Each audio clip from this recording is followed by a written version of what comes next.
बरसात में इन 3 टिप्स को फॉलो करें और अपने प्लांट्स को मरने से बचा लें। बरसात के मौसम में ये 3 काम लाज़मी करें ताकि आपके पौधे बच सकें।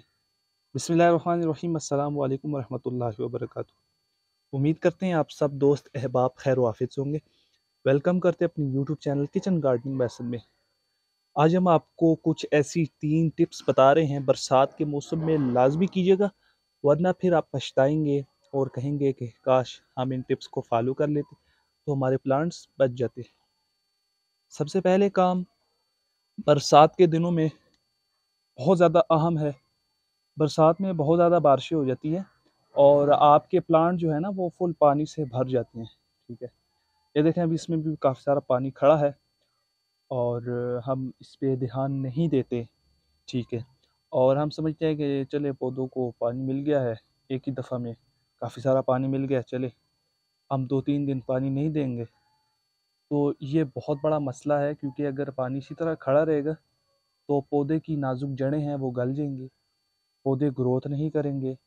जो पौधों की मिट्टी के अंदर जो जड़ें हैं वो ऑक्सीजन इंटेक नहीं कर सकेंगी, जिसकी वजह से पौधे गल जाएंगे, खुराक नहीं ले सकेंगे, बिलाखिर आपके सारे पौधे ख़त्म हो जाएंगे।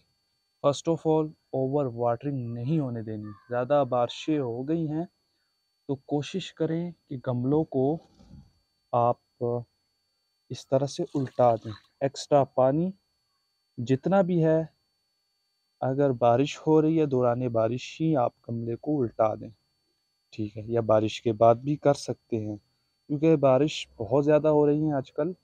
तो इसी लिहाज से ये टिप ज़रूर फॉलो कीजिएगा ताकि आपके प्लांट मरने से, गलने से, सड़ने से बच जाएं। ठीक है, बहुत ज़्यादा मसला आता है, बहुत ज़्यादा इश्यूज आते हैं, तो ये टिप आप ज़रूर फॉलो कीजिएगा, इंशाल्लाह आपका फ़ायदा होगा। ठीक है, और दूसरी टिप ये है कि बारिश बहुत ज़्यादा हो गई है, यानी कि मिट्टी जो है ना वो हर वक्त ही नम है। ठीक है, जिसकी वजह से फंगस का बहुत ज़्यादा इशू आता है। अब जैसे ये है ग्रीन ग्रीन मॉस आपको नज़र आ रही होगी। ठीक है, ये अब ये फंगस का जो है ना ये अटैक है, और इसको कंट्रोल किस तरह से किया जाए, क्योंकि बहुत ज़्यादा नमी होने की वजह से ना मिट्टी हर वक्त जो है नम होने की वजह से फंगस के अटैक आ जाता है उस पर। उसको कंट्रोल करने के लिए फिर आपको वक्तन फ़वक्तन गोडी करें। अगर गोडी नहीं कर सकते क्योंकि मिट्टी काफ़ी चिकनी होती है या बारिशों की वजह से आपको इल्म है मिट्टी गीली होती है, तो इसका बेहतरीन हल ये भी है कि आप लकड़ी की राख या बेकिंग सोडा का इस्तेमाल कर सकते हैं, जिसकी वजह से जो आपके मिट्टी के ऊपर फंगस है ये ख़त्म हो जाएगा और आपके प्लांट को हर किस्म की जो फंगस के इशू से है वो आज़ाद कर देगा। ठीक है, या आप गोडी भी कर सकते हैं। अगर इसी तरह आपकी जो ज़मीन है या मिट्टी है वो हर वक्त इसी तरह फंगस के अटैक होता रहेगा उस पर, तो वो फिर प्लांट की ग्रोथ भी रुक जाएगी, मिट्टी तक ऑक्सीजन नहीं जाएगी। आप गोडी भी करते रहें, साथ साथ इस पे या तो वुड ऐश का इस्तेमाल करें या बेकिंग सोडा का इस्तेमाल करें। तो इस तरह से आपकी जो मिट्टी में फंगस का इशू है वो ख़त्म हो जाएगा और आपका प्लांट सेहतमंद रहेगा, उसकी मुस्तकिल ग्रोथ होती रहेगी। तो इस तरह से आपने सेकंड टिप फॉलो करनी है, जिसमें मैंने आपको बताया फंगस किस तरह से ख़त्म कर सकते हैं। ओवर वाटरिंग की वजह से, तादेर नमी बनने की वजह से जो फंगस आती है उसको किस तरह से कंट्रोल किया जा सकता है। तीसरी टिप वो है, बारिशें बहुत ज़्यादा होती हैं और उसकी वजह से आपकी मिट्टी में स्नेल्स का बहुत ज़्यादा अटैक होता है।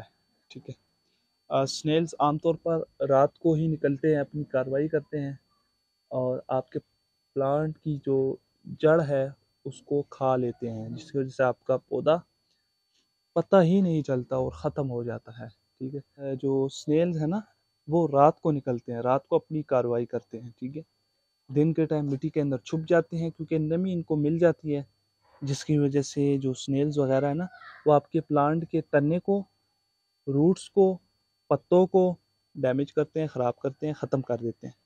ठीक है, तो इस तरह से ना आपने इस चीज़ पे बहुत ज़्यादा फोकस रखना है कि कहीं आपके प्लांट को भी इसी तरह ख़त्म ना कर दें। ठीक है, तो अभी फ़िलहाल ये एक नज़र आ गया है। ठीक है, मैं आपको थोड़ा सा फोकस कर देता हूँ। ये देखें जी, ये यहाँ पे देखें पौधों का घना छाँव है, उसमें ये स्नेल अपनी कार्रवाई में लगा हुआ है। बहुत ज़्यादा नमी होने की वजह से स्नेल्स काफ़ी सारे निकल आते हैं बाहर। इसको कंट्रोल किस तरह से करना है मैं आपको तरीका बता देता हूँ। First of all baking soda का इस्तेमाल करें। इसके ऊपर आपने बेकिंग सोडा का जो पाउडर है वो छिड़क देना है। ये 1 मिनट में ही ख़त्म हो जाएगा।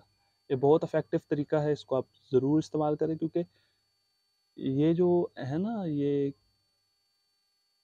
आपके प्लांट की रूट को, आपके प्लांट के पत्तों को बहुत ज़्यादा डैमेज करता है। ठीक है, रूट्स को, पत्तों को, तने को। और ये दिन के टाइम नज़र भी नहीं आते, मिट्टी के अंदर घुस जाते हैं, रात के टाइम अपनी कार्रवाई करते हैं। ठीक है, तो इसको कंट्रोल लाजमी से कीजिएगा। बेकिंग सोडा का इसका इस्तेमाल करें तो इंशाल्लाह आपके गार्डन से इसका मुकम्मल ख़ात्मा हो जाएगा। जहाँ जहाँ भी नज़र आए कोशिश कर लें इसको हर पॉट में इसका इस्तेमाल करें। ठीक है, इसके जो बेकिंग सोडा है उसका पाउडर हल्का हल्का सा छिड़क दें मिट्टी के ऊपर। ठीक है, तो इस तरह से ना आपके गार्डन में जो अचानक से जो पौधे मर जाते हैं, जिनकी रूट्स ख़त्म कर देते हैं, खा जाते हैं, तो इसका एक बहुत बड़ा मसला ये भी होता है कि ये जो स्नेल्स है ना, ये रात के टाइम आते हैं, आपके पौधे को खा लेते हैं। बेकिंग सोडा के इस्तेमाल से आप इसको ख़त्म कर सकते हैं। उम्मीद करते हैं आपको आज की वीडियो जो हमारे बरसात के मौसम में इन 3 टिप्स को फॉलो करने के हवाले से थी। उम्मीद करते हैं आपको आज की वीडियो अच्छी लगी होगी। अगर आपको आज की वीडियो अच्छी लगी हो तो हमारे चैनल किचन गार्डनिंग मैथड को सब्सक्राइब करना मत भूलिएगा। मिलते हैं जी एक नई वीडियो के साथ। अल्लाह हाफ़िज़।